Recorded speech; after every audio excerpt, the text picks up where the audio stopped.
didn't unmute it because it wouldn't be the TForce LCS rundown, episode 3, without some sort of audio or technical issue orchestrated by me. So it's pretty much like every One of single these days week. you'll get it right. Every single week at the LCS, there's a pause, and our sound issues at the beginning of the show, same thing. This is our pause. These are our little technical issues. Well, welcome everybody for the second time. I think that's our low score. It's golf scores this time. Welcome again to the TForce LCS rundown. This is your host, Mott Ganorum, joined by Optimus Tom. That's me. Staying awake with some Red Bull, and well, I said the same thing last time when the sound wasn't working. It's been a tiring week. Still staying awake with the Red Bull. Still staying awake with the Red Bull. Listen to the podcast and maybe you'll get both. Who knows? We'll see. It's and this time, Wrecker Ed. Still here. Still without a webcam, Yes. unfortunately. Still very good looking with blue hair and a blue That's mini skirt. Yep. And some sort of odd symbol in the background. You pull it off well, too. Thank you. You know, I'm glad somebody's watching Skype because, or not Skype there. Glad somebody's watching the chat because I don't always. And I did just for a second. Let me know when my sound is better. I have DeClaude calling me out by first and last name, so thank you, DeClaude. Well, let's kick this off. Just put your social security number out there, too. Yeah, it'll be fine. Address, everything will be good. Right. Well, actually, my address is on my Google Plus profile, so go find me. So no one's going to find it ever. All right, well, let's get this podcast kicked off. Let's go over our weeks. Optimus Tom, how have you been these past 7 days? These past 7 days have been pretty all right for the most part. I'm a little bit tired due to some work-related things, and it's not going to slow down with Super Week coming up anytime soon, so might as well just go full steam. We love Super Week, because now we have to have a super episode. Too bad it's not episode number 5, or we can make it some sort of even deal, but... Well, 4 is an even number, 5 is an odd number. Right. Well, there you go. Even episode. And Wrecker, welcome back. How are you feeling? Feeling better than I was, that's for sure. Well, that's good. That's good. So, guys, do not forget to check out us. If you are listening to the recording of this, we are live every Sunday night at 9 p.m., usually around 9:05, barring some wonderful technical difficulties. You can also find us at lcs.trinityforcepodcast.com. And if that name is sounding awfully familiar to you, that is because our parent podcast, the Trinity Force podcast, which airs, remind me, Optimus Tom, on Mondays and Wednesdays? Yes. Yes, it does. It's just an hour earlier than us, though. Not 9 p.m. Eastern Standard Time. It's 8 p.m. for them. A little bit more manageable during the week for you working folk like myself. And then, of course, do not forget our Aussie brothers over at the Oz LOL podcast on Thursdays. So let's roll right into the rumors for this week. I actually want to thank the guys over at Surrender It 20. We love to pull news from all sources on the web. And if you don't already go to that site, definitely check it out. Great news. They supply us with a lot of the LCS goodies that we share with you throughout the week, Reddit as well. But let's take a look at some of the news for this week. So in NA news, we have the XGG roster move. Xmithy's back in the jungle, Zuna's back at marksman, and Sheep has been added at support. Overall thoughts on these moves? Finally? All time. And with good result. They did win some games. Not all of them, but they are looking a little bit better than they did before. Yeah, I mean, the first game back, which we'll probably touch upon a little bit later, it was kind of a testament to, like, if they're playing this well with that little practice back in their main roles, then it was definitely okay, things are looking better now. Unfortunately, with the game today, it looked like CLG beat up on some retards. But CLG is bad. No, CLG is not bad. This guy over here, He thinks that CLG is bad, but that's something else that we're going to talk about later on too. See, the problem is those that you're pointing over at Wrecker and not down. No, me. you see, on the Oh. stream, I'm pointing to you. See, look at I've that. had I'm practice not even with paying that. attention. Wow, I should pay Wow. attention to that more. He's good. It's almost like I've been on That's camera for a awesome. while or something. Right. Yeah, making us pale in comparison. Well, we'll get into that in a little bit. I will stick to my guns on that one. But over in China news, Optimus Tom, do you want to take that away? Well, some of the news over in the Chinese and GPL regions, some of it's not as major. Like Yowie Flash Rolls are forming a junior squad, gives them some in-house practice partners, gives them, of course, a team to compete in some of the other circuits over in the region. And not very notable are the names for that roster. So if you want more information, it's on the Yowie Flash Wolves website, which you could just find online through a quick Google search, or you could just probably find it at yowieflashwolves.com, just in case you wanted to check that out. But the biggest thing is we talked about OMG a little bit last week, and they're kind of starting to move their own kind of things around. So you have Edward Gaming in China, and you have IG, who are like the bigger, the best teams looking at their roster so far. OMG, they're kind of in a reformat period. Some of their players they lost to Edward Gaming. Some of them they lost to just the fact that they don't want to play anymore. So Sika and Ziv have joined the squad. Right now they're substitutes, and they're not exactly well known, but as we know in OMG to be, they made it all the way to Worlds. They fought all the way to the round of 4. They're a really good team, so they have an eye for talent like that. But Jia Yang is their new mid laner because Cool, the guy who dominated at Worlds, he's moving to the sub position for now. Now, if it's a performance-related issue or even a roster swap-related kind of thing, we're not exactly sure yet, but there are murmurs that he might be going to another roster, so keep your eyes peeled on Cool, because he might, be popping up in the LPL very soon. And Loveland and Big Pomelo, they switched roles. So Big Pomelo, he was the support that was kind of on the bench at Worlds. He wasn't, he came off the bench at Worlds and replaced Koma, who actually moved to another team in the LPL as well. But he originally was a jungler. And Loveland, who was their jungler, who did a lot of awesome stuff at Worlds, was originally a support player. So they kind of figured, hey, we're switching everything around in the roster. Let's go back to our original roles when we weren't both on the same team. And, well, if you guys want to check out how they're doing so far, you can check out the LPL. It actually has a Twitch stream now, so it makes it really easy to find.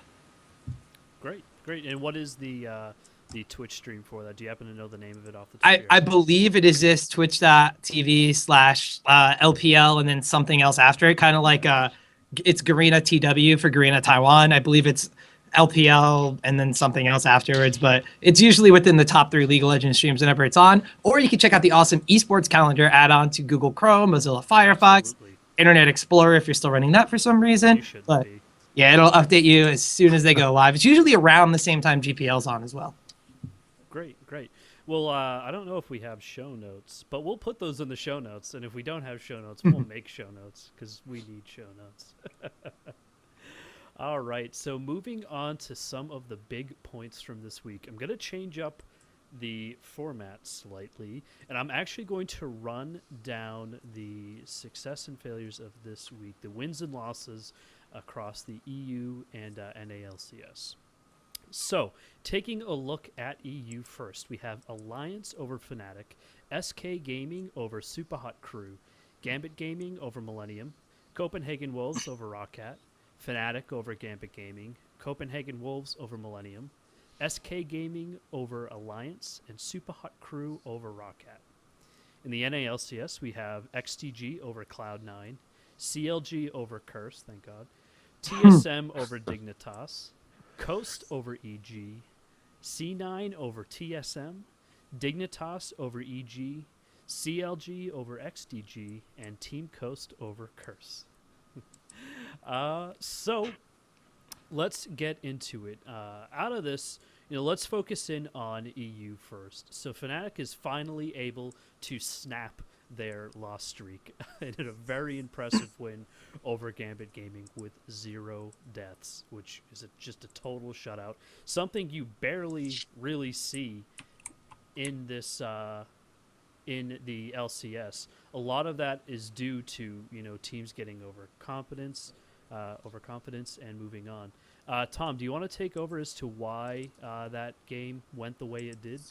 So Fnatic versus Gambit was a game that had a ton of story behind it. First off, these are two of what were supposed to be the two powerhouse teams going into the European LCS, and they started off the entire thing with a shebang where Fnatic wound up winning. They won on a 7-game win streak, and then a 8-game losing streak immediately following that. So they fell all the way down into a tie for 3rd place, whereas Gambit were hovering around the 1 and 2 position for pretty much the whole season. This is the first week that Gambit had their full roster back after a little bit of visa renewal issues. Everything's okay with those guys, so we'll be seeing them every week from now on. But basically, it was a team that was struggling that is supposed to be doing extremely well with the top KDA in the EULCS on their team in Reckless against the team that was like kind of coming off a bye week and a very convincing win in the game they played just before that against Millennium. So the biggest factor in this game was it just looked like Gambit kind of got caught off guard. There was a poke composition or a pseudo poke composition coming out of Fnatic. They ran Nidalee, they ran another solo top, which actually wound up being on the bottom lane this game, so as Lulu, which didn't work the first time they did it, but this time around with Cyanide's ganks, dominated Darian's Dr. Mundo. Mundo went 0-4, and much like the rest of Gambit, there were no kills on that side. They dominated that lane matchup. Peke looked like he was doing great that game, and their synergy was just back on point. And Gambit kind of had one of those classic, well, they're 0-8. We really don't need to focus as much on this game kind of games. Only they kind of picked their try-hard champions anyway. And it just didn't work out. So Fnatic looked really good, and Gambit was kind of left guessing what the heck happened, really. But how much does this game even really matter for either team? I mean, is anybody really going to be affected by this? I mean, coming into Super Week, and we'll go over that schedule in just a moment. I feel bad. I keep seeing people poke up that my audio settings are a little AFU, and I want to make sure that they are okay. How am I sounding, chat? Tone says that we can hear you. I've been able to hear the entire time, but I have sure. Yeah, absolutely. No, we want to make sure that everything sounds good on your end, which is funny because Adam, you and I, we did this. No, not good enough. Apparently, gotta do better. So as I'm loading up off screen here, the stats for the EU in this at this point, we have. Let's take a look at Fnatic's games coming up for Super Week. Now I'm going to run through these really quick. So for Super Week, for those of you who may be a little bit new to the LCS, which in the second half of the show, we're going to dive really deep into how the LCS works and kind of take a look at those effects and how that's kind of affected the professional scene of this game. So that'll be a really good refresher for those experienced veterans, and then a really good sort of, I guess, enlightenment for those people who may not be as familiar. But Super Week is basically double the games. Everybody plays a massive amount of League. It's going to be a great week for the sport. A ton of stuff going on. And I believe the pre-show kickoff starts on Tuesday, if I'm not mistaken. It's going to be a long week. Fantastic. It does look like we're frozen, but I'm not going to believe that. I disconnected for a minute, but I'm back. Okay. There we go. Yeah, that's why. Nope, there we go. All right, we're kicked back in. Okay, so touching upon the EU LCS Super Week. We'll get into NA and the discussion from this week and the Super Week after this. So we have Copenhagen Wolves versus Fnatic. Rockhat versus Gambit Gaming. SK over Millennium. Well, SK versus Millennium. Super Hot Crew versus Alliance. Right. Rockhat over Millennium. Gambit Gaming versus SK Gaming. Copenhagen Wolves versus Alliance, Fnatic versus Super Hot Crew, Gambit Gaming on Copenhagen Wolves, Alliance versus Rockhat, Millennium versus Fnatic, Alliance versus Gambit Gaming, SK versus Rockhat, Millennium versus Super Hot Crew, Fnatic on SK, and finally Super Hot Crew versus Copenhagen Wolves.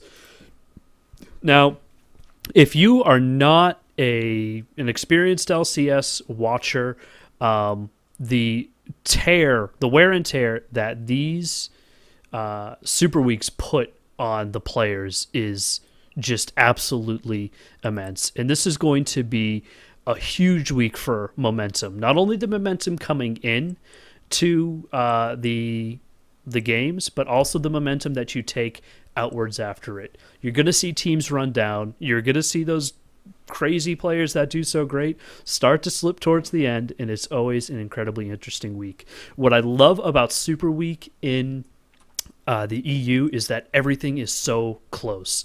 This could really make or break a team's positioning in the league. And if I could find my way over to the standings, here we go, I could run those down. And it looks like we have actually lost Wrecker. It's a little depressing.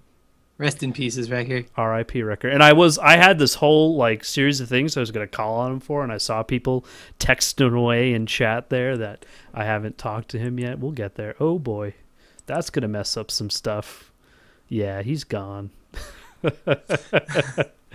Oh, the stream's going to get a little messed up. I apologize for that, but we're just going to keep on kicking on with the show. So, taking a look at the standings so far in EU, we have we have a three-way tie, really, in terms of wins. But we have Rockhat still at number 1, Gamut Gaming at number 2. I see Wrecker is back. Yeah, sorry. I don't know what the fuck is going on. We won't have 3 It's of me okay. anymore. I'm a little Right. disappointed. No, it's like the tie. It's the tie, the face, and then the headphones. It's pretty much a commercial for Optimus Tom at this point. But that's going to kick it back over soon. Sorry about this, everybody. A little bit of technical difficulties. It wouldn't be the LCS TForce rundown if there weren't. So we See will what else keep we can on. make happen. Right. We will keep on keeping on. So again, Rockhat at 10-6, Gambit Gaming at number 2 at 10-6. They are in the second position because they have lost to Rockhat. Otherwise, they'd be even. SK Gaming at 10-7. Copenhagen Wolves moving up to the 4th position at an even 8-8. Fnatic there as well at 8-8, but moving down 1 position. Superhot Crew down 1 at 8-9. Alliance at 6-10, and Millennium at 5-10. So realistically, these teams are playing, what is it, 2 or 3 times in Super Week? 4.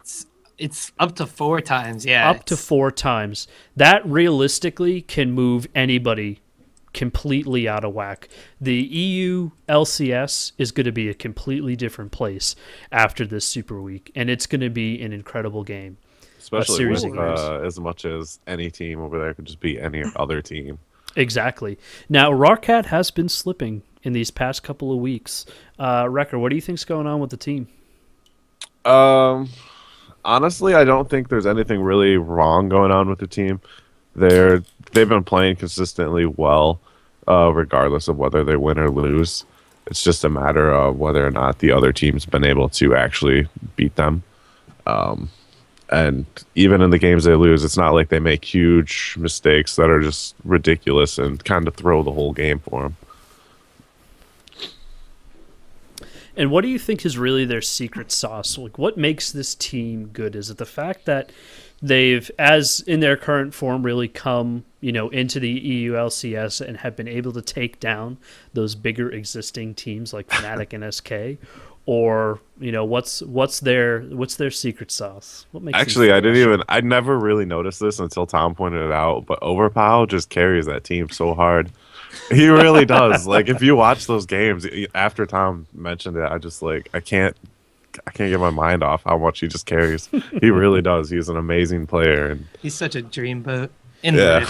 But so do you think that people are starting to dial in to that and understand, if you really want to beat Rockhat as a team, start beating Overpow? Or has that not yet been a factor? I believe this week in the game that they lost, actually Overpower kind of got shut down by the jungler early game, if I'm not mistaken. And that's probably something that's going to happen more often if you want to beat those guys. Mm-hmm. Mm-hmm. Now, taking a look again at Fnatic. Realistically, they're 2 wins down, maybe 3 wins down from being in the top position. Do you think with the momentum that they got, that they're going to have from their break of the lose streak, do you think they're going to be able to take that into Super Week and say, this is our week, this is the week that we're going to take it forward and actually be able to move up into, at least 3rd or 2nd? I mean, it's Fnatic. You gotta give them credit for that. They can always do that. It's Fnatic. Of course, they can go into Super Week and win every single game. It's just a matter of whether or not they're going to get their heads out of their asses. Sure. So let's dial into the particulars here. They are first playing Copenhagen Wolves.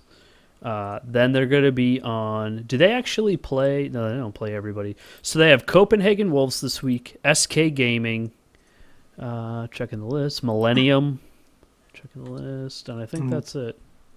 It's SK Gaming. They also play the Copenhagen Wolves to start. They play against Super Hot Crew and Millennium. So they are playing against 3 teams that they are basically tied with right now. Sure.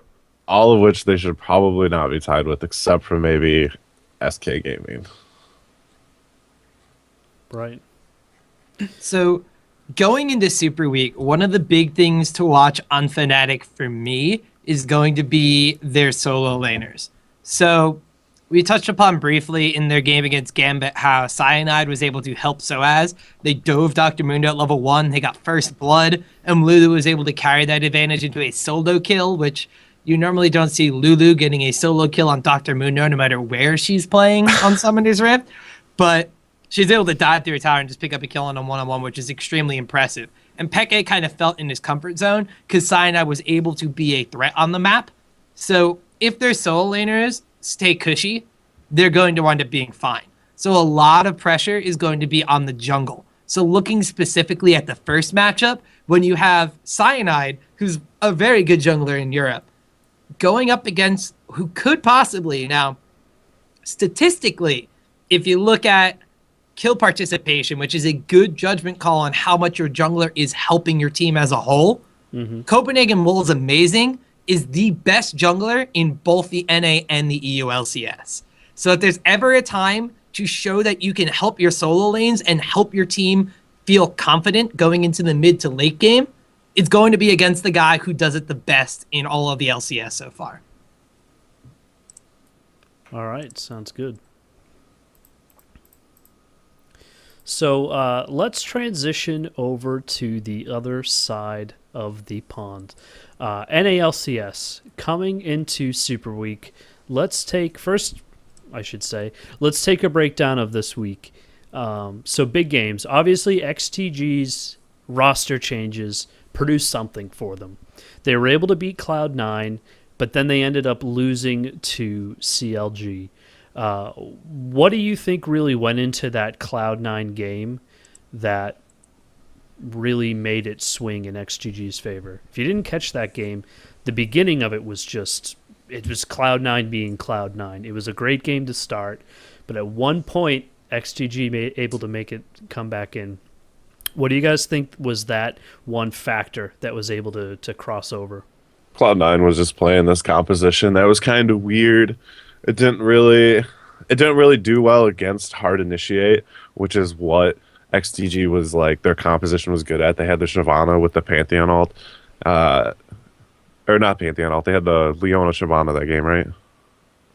I think they had Leona Shyvana. They were just like hard initiating. Sheep was just doing a phenomenal job keeping people locked down, keeping his team on everyone, and Shyvana just putting out lots of AoE damage. It was really just a matter of XDG being able to force these hard initiates constantly on Cloud9 and keep Cloud9 from being able to poke down or isolate targets or get picks or anything like that. And that's really what just XDG took off with. I kind of feel like, now we touched upon this last week with TSM when they wound up losing to Coast. And I feel like Cloud9 just had TSM syndrome. They openly admitted that they weren't exactly focusing on the game as much as they should.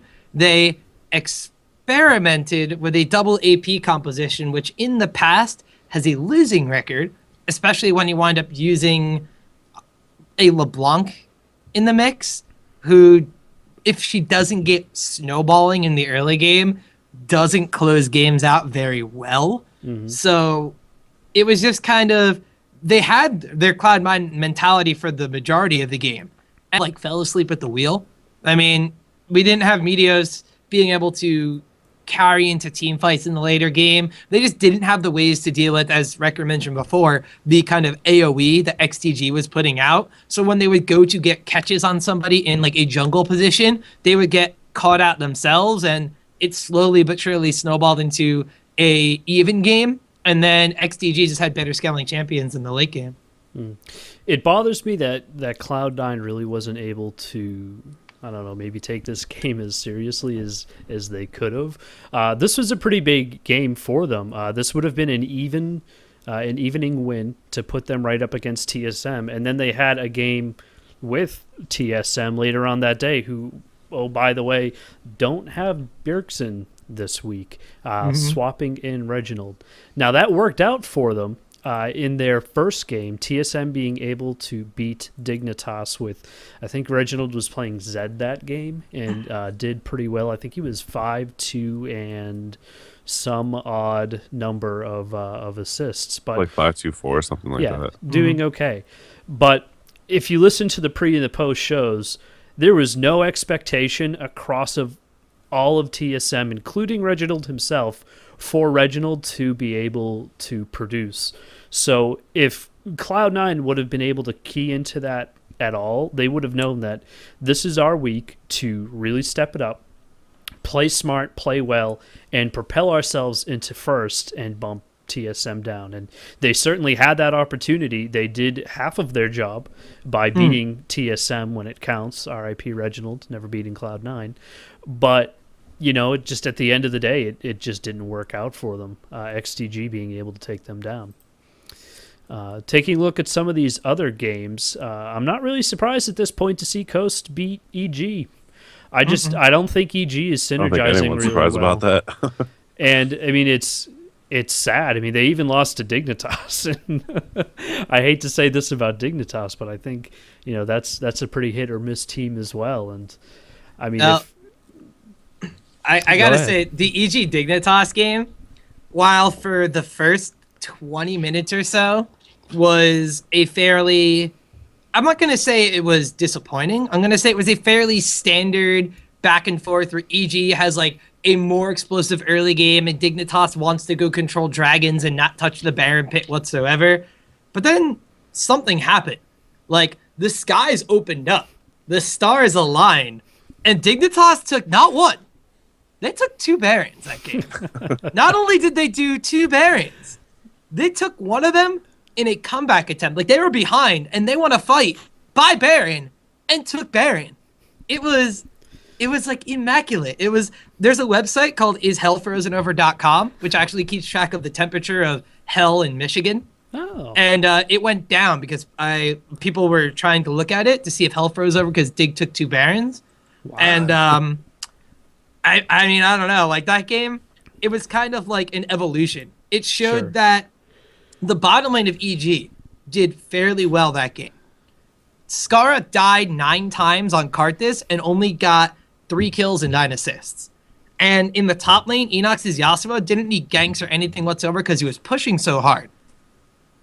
But the only problem was that led Snoopy to go towards the bottom lane more frequently. And when EG camps bottom lane, they lose. Like, Yellow Pete and Crepo are great additions to a team. Crepo can shot call and he can start fights. Yellow Pete can clean up fights like an AD carry should be doing. But that duo, they cannot carry a game by themselves. They need a solo laner to get fed to get to a point where those fights are just easily called and cleaned up. And when EG camps bottom lane, they lose. When they help their solo laners, they do great. All right. I mean, I don't really know what it's going to take for EG to actually be able to pull this together. I mean, at this point, we'll take a look at the standings for just a moment. EG is tied. I mean, they're 1 game over Curse, so both teams sit at 5-11. They're the 6th and 7th positions. This is going to be a big super week for them. Them and XDG. Mm-hmm. XDG is going to need a phenomenal week to pull off anything in the roster changes. They're currently sitting at 8th, 4 wins, 12 losses. Do you think this roster change this week, their 1 win, do you think that's going to be enough for them to propel anywhere within the super week? brief aside to that, let's actually take a look at that Super Week before we answer that question. Let's not get ahead of ourselves here. We're going to have EG on Cloud9, Team Coast on TSM, CLG on Dignitas, Curse on XDG, Coast on Dignitas, Solomid on CLG, EG on XDG, C9 on Curse, TSM on EG, XDG on Coast, Team Dignitas, Cloud9, XDG, TSM, CLG, Coast, Dignitas, Curse, Cloud9, CLG, Curse, EG. I think there's going to be... I mean, what excites me is these low-tier teams getting pinned up against each other. I mean, EG on Cloud9, that would be an act of League of Legends gods to make that swing in any particular way. And it's unfortunate to say that, but I really can't see it go any other way. Boiling down the line here, I mean, the really interesting games to me are Curse on XDG, Coast on Dignitas. These teams that really have the most to lose, the people who are trying to shoot for, securing their spot in the 3 to 6 range, are going to be the teams that have really the most to lose here. I mean, if TSM picks up a couple of games, Cloud9, they pick up a couple of games, they're still sitting pretty at the top, and it's going to take a lot to topple them from those two positions. With games like Cloud9 playing EG, with TSM playing Coast, we'll see, I guess. It's really hard to see, either of those two teams being stopped. It's definitely like the bottom half of the standings are going to be so shaken up. Like I'm going to go after Super Week, we do the rundown again. I'm going to either eat my words or I'm going to be like singing praises. There's going to be a new last place team in the NALCS. That's probably probably a given, because every single team on the lower rung plays against each other this Super Week, and XDG specifically controls their destiny. And kind of going back to one of the original points you made earlier, or one of the questions that was raised earlier, actually, I could give a point to that one. Like, is this roster swap enough, and how is it going to carry momentum? Beginning of the show, when we talked about the roster swap, it was kind of like it finally happened, because this is where those players feel most comfortable. This is their main role, and this is where they were when they made it to Worlds last year. Now, Bloodwater, when they originally picked him up, was said to be a shot-calling support player who, while he may have done it in the lane to control Zuna, I don't think he was that much of a driving voice in team fights. That was Zuna's role, and that's why they moved into the jungle originally. So if Sheep in that bottom lane can bring just a little bit of something to help Zuna in the laning phase, which they did fantastically against Cloud9, I think that they are in control of their own destiny this Super Week. And I mean, putting all my marbles in the XDG basket right now, they should not be in last place coming out of Super Week. I agree. I definitely see them, and it looks like we did lose Wrecker again. I do see them definitely moving up.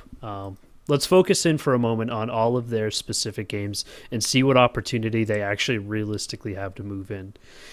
First game for them, it's the third game of the week, is going to be against Curse. That's a given. Pretty easy win.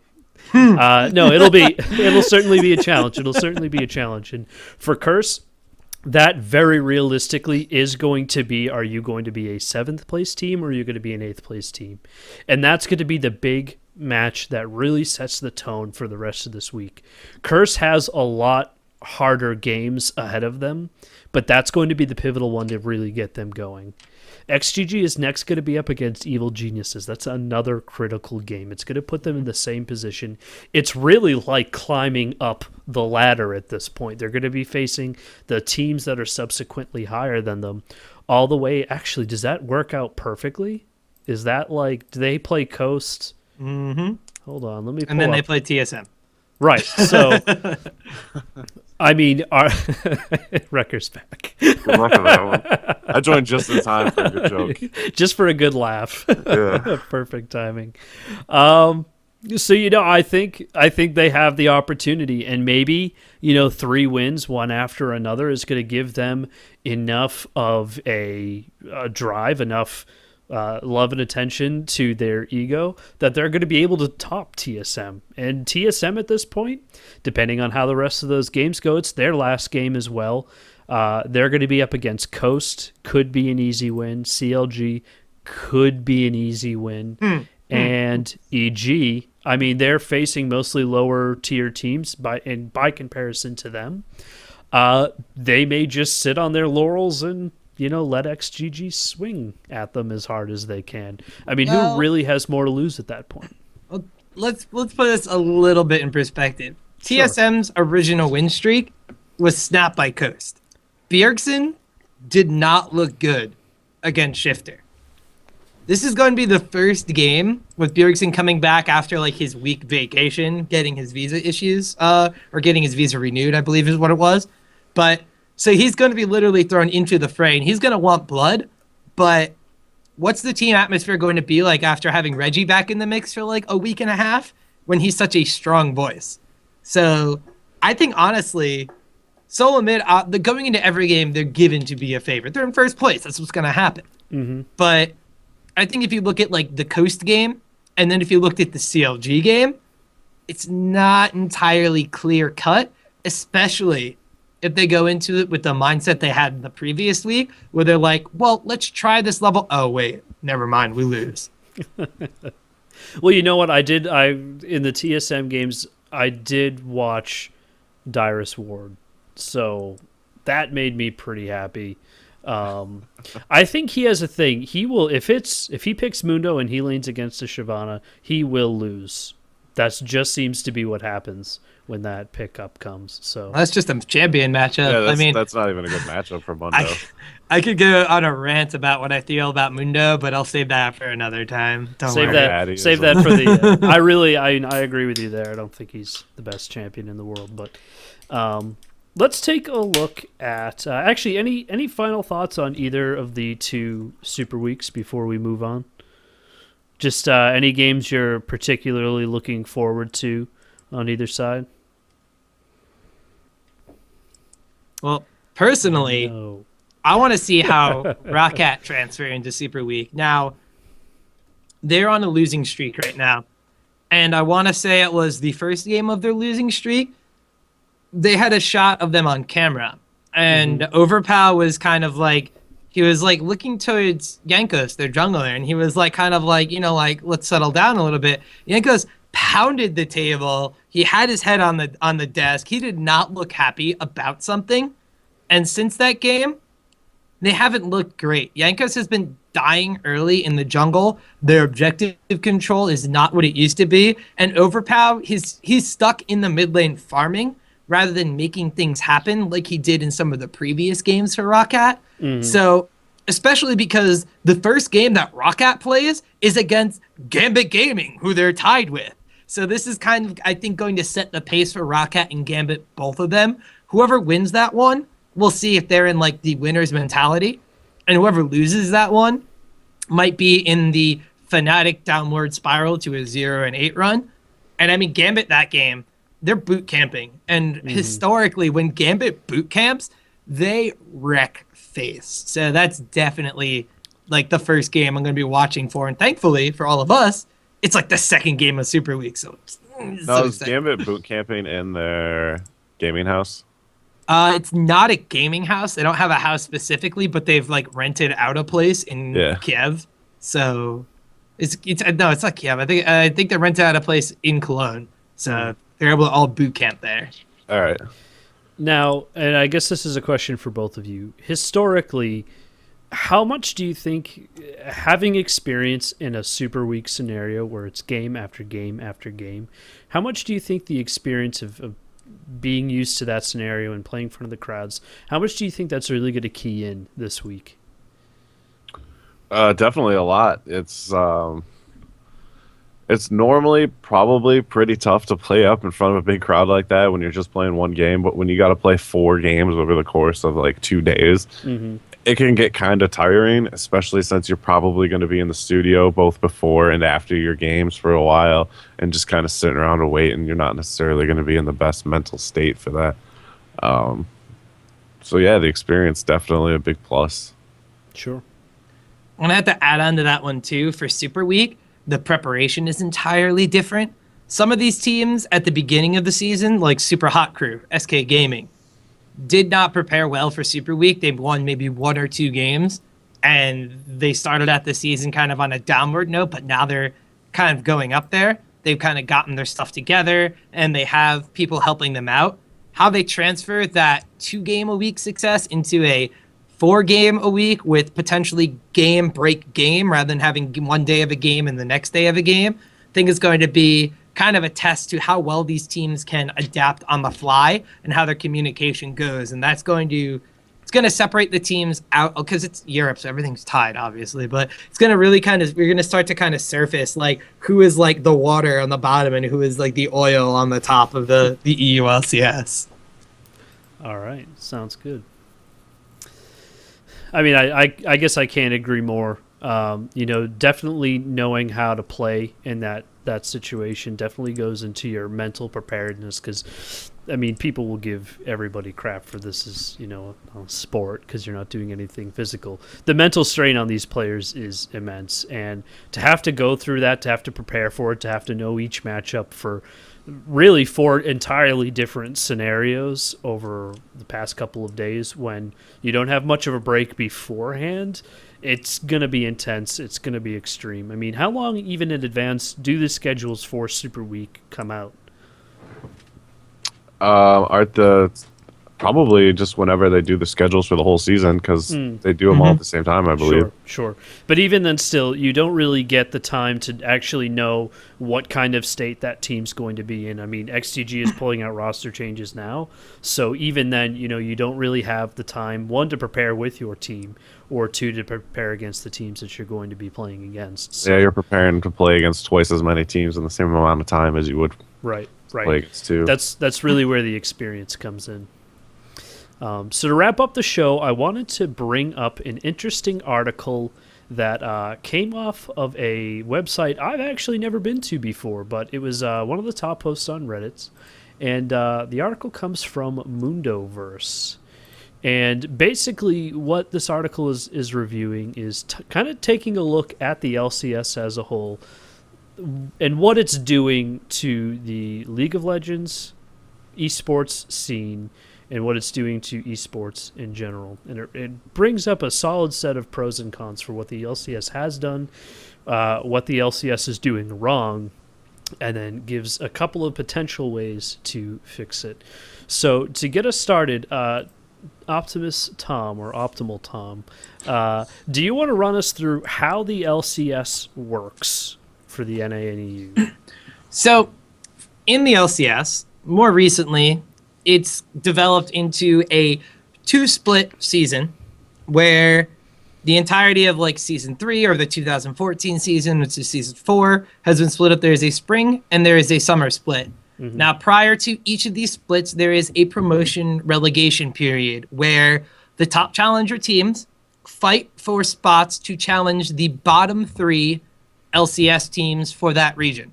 So there's 3 teams that need to fight it out in NA, and 3 teams that need to fight it out in EU. Those 8 teams move on to that split of play. At the end of the split, the top teams, I believe it is the top 6 teams still, because that's what it was in the summer split, which is a little bit different than it was in the spring split of season 3. But in the summer split, they had the top 6 teams move on to a playoffs for the summer, where the top 2 teams received a bye, and the bottom 4 teams, or the 3rd through 6th place teams, had to play off against each other to try to advance through the playoff bracket. Now, the teams who wound up falling in that quarterfinal kind of round wound up facing off in a losers matchup for 5th place, where the 5th place team would stay secured in a spot in the LCS, and the 6th place team would fall down to that promotion relegation tournament and have to fight against one of the stronger challenger teams to see who would get into the LCS. The remaining teams played off, and they wound up going in for cash prizes, bragging rights as to who won the split. And in the summer split, it wound up being who represented the region at the World Finals in LA. Mm-hmm. So just to top on, put a topper on that. Other benefits, you have 28 games played in front of 200 to 300,000 viewers, which is a big incentive for their sponsors. Each team receives as salary by Riot, the company, the makers of League of Legends, $175,000 to be split up amongst the player. That's for travel, housing, etc. Basically being able to support the kind of lifestyle that's the gaming house lifestyle that's come across. As some may call it the thug life, but the thug life.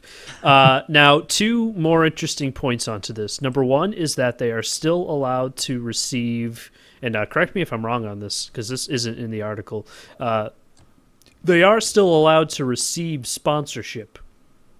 Yeah, from different companies, correct? Yeah. TSM Snapdragon, Totally. Cloud9 HyperX, Yep. etc. And so that's an additional income, because for those of us in the real world, $30,000 on your own doesn't get you that far, which is just about what it breaks down to per player. And, as we were talking about last week, as you add on coaches, analysts, the money starts to cut down from that 175 salary.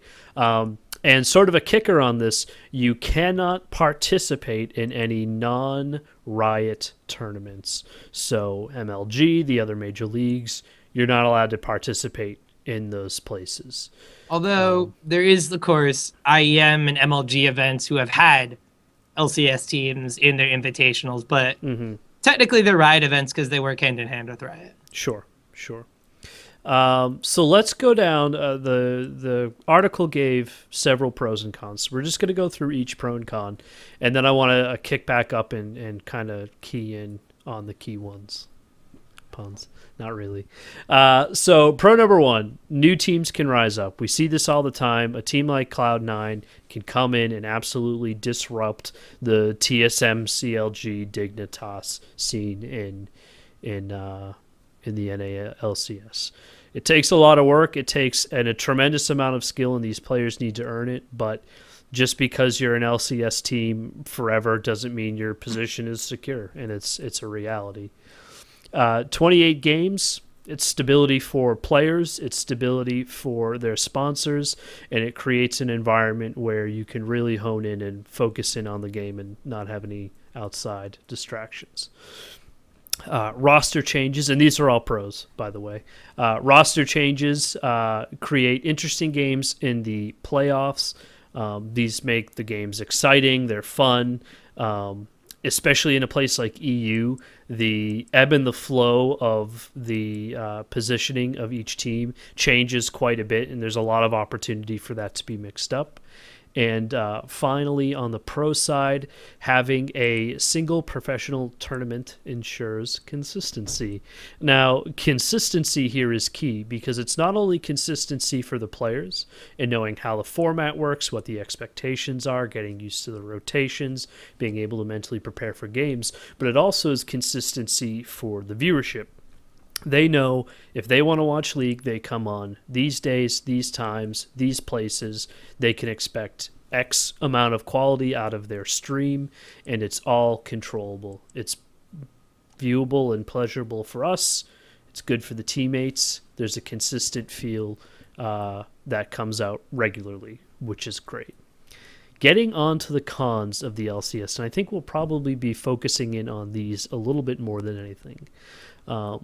The split system where you have your spring split and your summer split is really useless for top teams because in the spring split, you're not even qualifying for Worlds. So really, other than money, which you're getting a lot from your sponsors anyway, what's the point?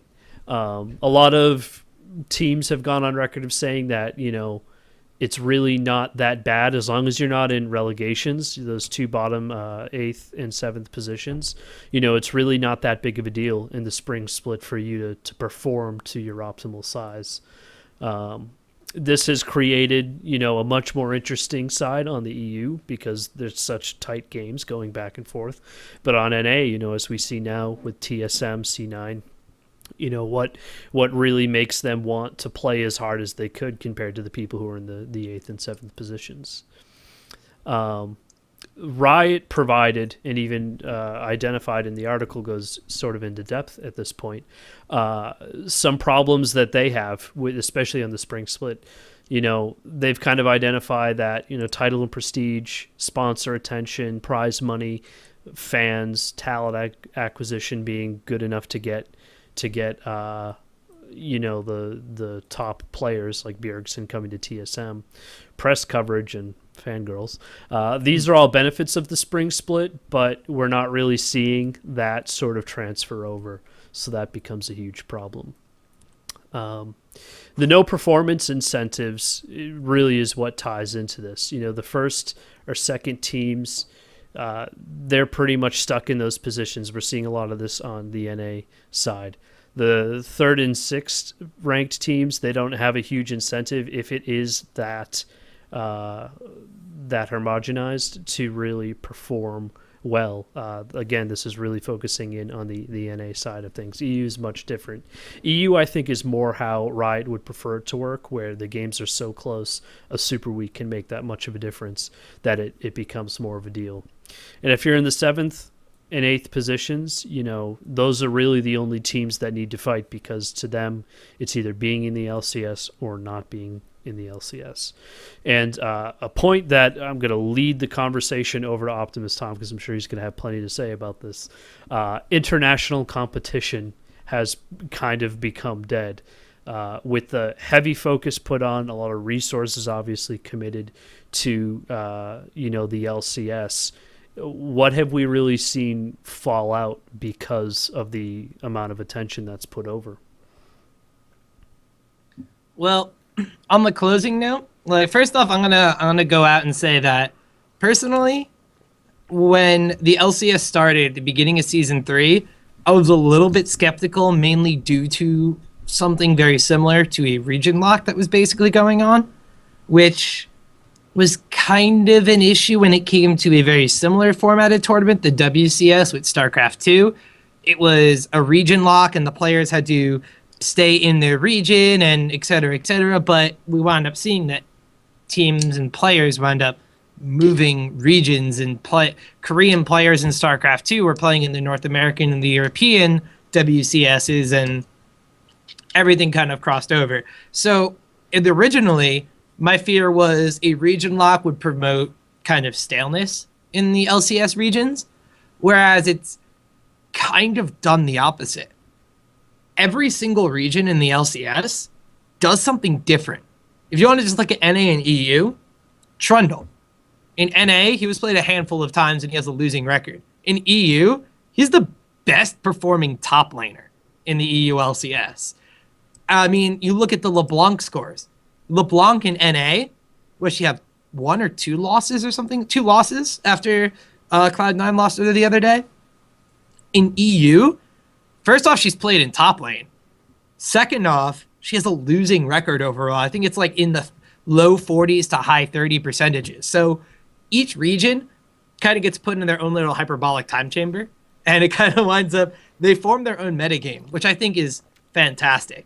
And when it comes to these competitions, while they are a little bit scarce, I think it really gets to showcase style and power of a team against other style and power of another team. In a similar kind of vein, in a game like Dota 2, where whenever I click on Twitch, I can see Na'Vi playing Alliance, or Na'Vi playing Tung Fu, or Korean teams playing against other Southeast Asian teams, North American teams playing against European squads. That's awesome. But it's to the point where at any point in the day, I can see Alliance playing against Evil Geniuses, like from 12 o'clock midnight until like 11 o'clock the next night.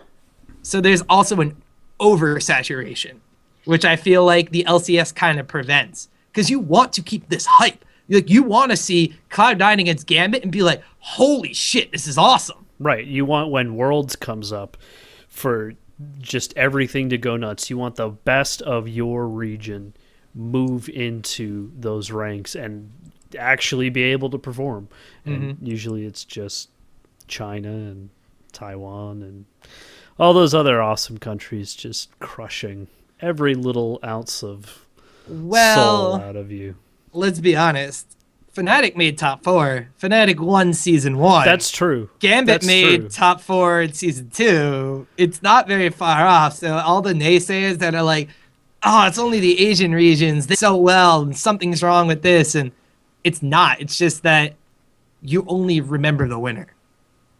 I think that's what it boils down to. A majority of the audience, even people who will listen to our podcast, they are not top tier players. They are not people who will play hours in any given day. They are someone who, very much like sports fans, will look at a headline, oh, the Yankees won the World Series. The Yankees must be really good. They're not.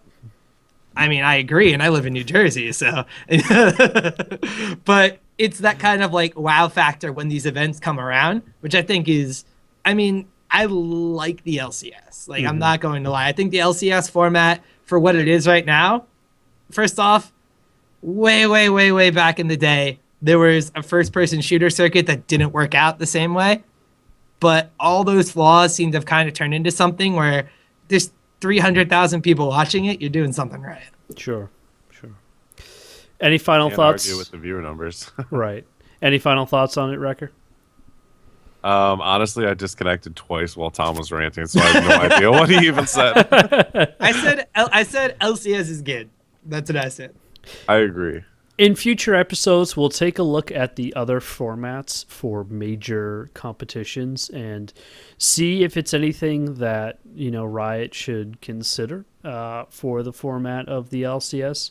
Right now, my personal opinion is that the LCS works great. I think the sort of fanaticalism, and not to point fanatic, but just the team spirit, which it's not a way I want to describe it, but we'll find the words for it later. The team spirit that you can put behind a team like TSM, and when you hear them or get like a the kill, Copenhagen Wolves, right? Oh! When people freak out, that's what eSports and the LCS and League of Legends needs. They need people to be incredibly invested into one or two teams, maybe one in each region, and get behind them and keep that momentum going. Because it does a ton for the team. It does a ton for the sport. It makes you log on and watch it. It's what sports in general is all about. And on that note, we will wrap up the show as we near the end of the 9 o'clock hour. Thanks everybody in the chat for I'm sorry, I'm getting distracted by Adam just making all sorts of references to my last name. Can we use Modganorum? Like, can that please be a thing? Because people are gonna show up to my house and just be like, hey, you're that terrible podcast and CLG is awesome. Yes. And I'm going to be hey, you're the guy murdered. That said CLG was an easy win for TSM as like Double Lift is dancing on TSM's Nexus and Bjergsen's being flown back to EU and Reggie's taken over. It's just going to have Dexter being like the one true European king of the NALCS. Is that going to be the NA thing, is to just bring one European over to your team, expect it to be awesome, and then send them back? Well, and then whoever's got the best European on their team wins. Except Floodwater was or what, Curse, Bulgarian Curse or is terrible. Floodwater was Bulgarian or Belgian or something. Not like American. He was a vampire, and it worked for XDG. They made Worlds last year, so they were ahead of the curve. And then they're the trendsetters. All right. Well, I'm 3 Bud Lights in, which is never a good spot to be in. I feel like Adam with his friggin' 40 because of Old of English. 3 or because of Bud Light? Because of Bud Light, I would hope. It's because of Bud Light, and it didn't help. I had 2 really nice beers set up for tonight, but my girlfriend, being awesome, as I was doing the show prep at like noon today, she came and she's like, "Oh, do you want a beer?" And I'm like, "Yeah." And I drank all my good beer. But sweet, the show's almost over, and I had to disconnect one last time. Oh, come on. Are you here? All right, quick. Let's go. Go. 1, 2, 3. This has been Modganorum signing off for the LCS Rundown, sponsored by Trinity Force Podcast. This has been Montganorum, joined by, I'm going to get him in now before he disconnects, Nathan Recker. Oh, he's gone. Never mind. Ah, man, he was here. He doesn't get Yeah. to say goodbye. Wrecker out. And Optimal Tom. Ah, man. Or whatever, other Tom. Mott Tom Norum, whatever you want to be called. All right. Have a nice night, everybody.